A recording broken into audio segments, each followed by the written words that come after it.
But the Jews also knew, because Ka'b al-Ahbar, who was a Jewish scholar before he became a Muslim, he wasn't a Sahabi, he was from the Tabi'een, and he was a advisor to Sayyidina Umar, and he told Umar, your description is in the Torah, and you'll be killed in such and such a way.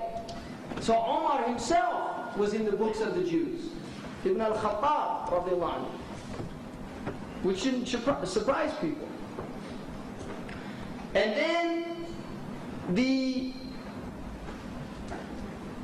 then you would have, after the opening of Constantine, and then the two deaths, 1 and 2, so that's the 4, and then you would have the fitna of the Romans.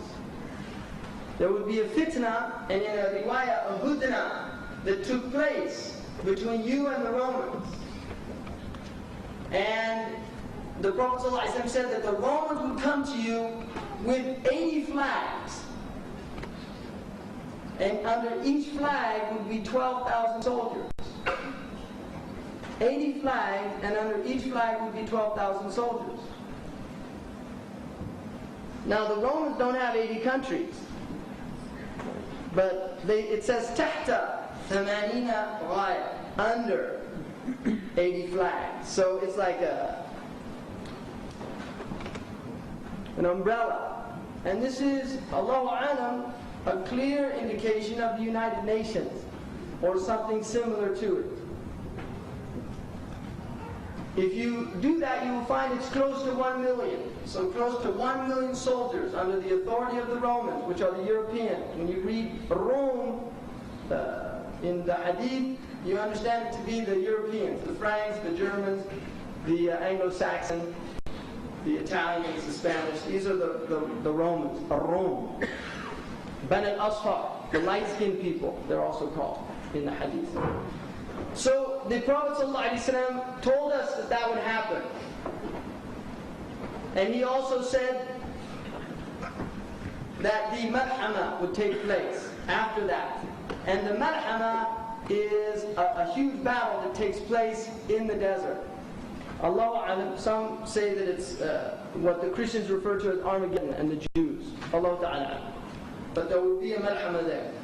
Now the third type, the second type is one that happens and continues to increase. And you will see that, for instance, in women's clothing.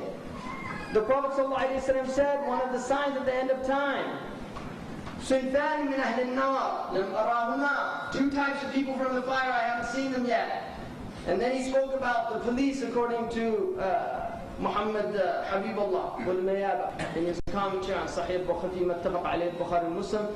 He said that رِجَالٌ لَهُمْ سِيَاطٌ يَضْرِبُونَ النَّاسَ بِهَا, men who have siyat كَأَذْنَابَ الْبَقَرِ, and they hit people. And in a riwayat, يَغْضُونَ فِي سَخَطِ اللَّهِ وَيَرَوْحُونَ فِي عَقْبِهِ.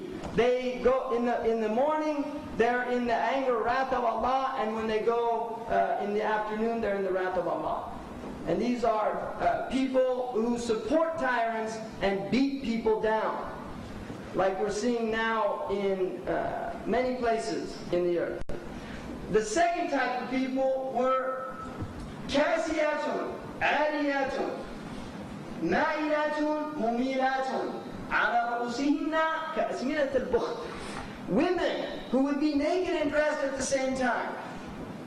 Now, in the traditional hadith commentaries, if you read them, Jazakumullahu khairan, they usually said كاسياتٌ في الدنيا عارياتٌ في الآخرة. They have clothes in this world, but no clothes in the next world, because they couldn't understand this is in logic. It doesn't work. How can you be dressed and naked at the same time? And this is pre-spandex logic. This is logic before. We know how people can be dressed and naked at the same time now. So the Prophet ﷺ said there would be women who were dressed and naked at the same time. They inclined in their walking, and they caused others to incline towards them with their shahwat, with their desire. They wore their hair like aslimat al-bukht, which are the humps of the Bakhtian camel. Not the Arabic camel, which The bucking camel, the hair is all over the place. Right? It's very interesting description. You look at a bucking camel and then look at a picture of Tina Turner. And you'll get the picture immediately. Now the sad thing about it is, you know, now we've got Khadijas and Fatimas imitating. You see, in the Muslim land, the land of the Muslim, where modesty is the characteristic of this deen, that's the sign of the deen. If you don't have modesty, you don't have the sign by which this deen is recognized. Because every deen has a sign. And the Prophet ﷺ said the characteristic of my deen, لِكُلِّ دِينٍ خُلُقٍ وَخُلُقُ الْإِسْلَامِ الْحَيَاةِ. Every deen has a characteristic, and the characteristic of my deen is modesty. If you do not have modesty, then you don't have a portion of the Prophet ﷺ's deen. So a woman who loses that, it means that she lost modesty. And this is why the Prophet ﷺ said, it's a sign. It's not, the fact that she is dressed like that is not what takes her to the hellfire. That is only a sign of what takes her to the hellfire. What takes her to the hellfire is a loss of iman that has resulted in the manifestation of the sign. So that is a sign for people. And that's why our women have to wake up. They have to wake up. Really, the women have to wake up and recognize that if they are kasiyatun ariyat, ma'ilat mumilat, then they're manifesting a sign. And the Prophet ﷺ said, La yajidanna raihat al-jannah. These women won't find the scent of paradise. وَإِنَّ رَائِحَتَهَا لِمَسِيرَةِ 500 عَامٍ. And its scent continues for 500 years. Now, that obviously, sufur, or women not wearing proper clothing, was a sign that scholars have been complaining about since the 1st century. But if they were alive now, they would have to pass out. They wouldn't have a. There's no frame of reference. Right? Seriously. There's no frame of reference. So the later people are only completing the sign. It continues to increase until by the end of time, the Prophet ﷺ said that a man will have a woman on the side of the road. And the best of them, أَمْثَالُهُمْ يَوْمَئِذٍ الَّذِي يَقُولُ لَوْ نَحِيتَهَا عَنَ الطَّرِيقِ قَلِيلًا. Would that you would just move her out of the way. And he said, يَتَهَارَجُونَ كَتَهَارُجُ الْحَمِيرِ. That people would have sexual orgies and things like donkeys.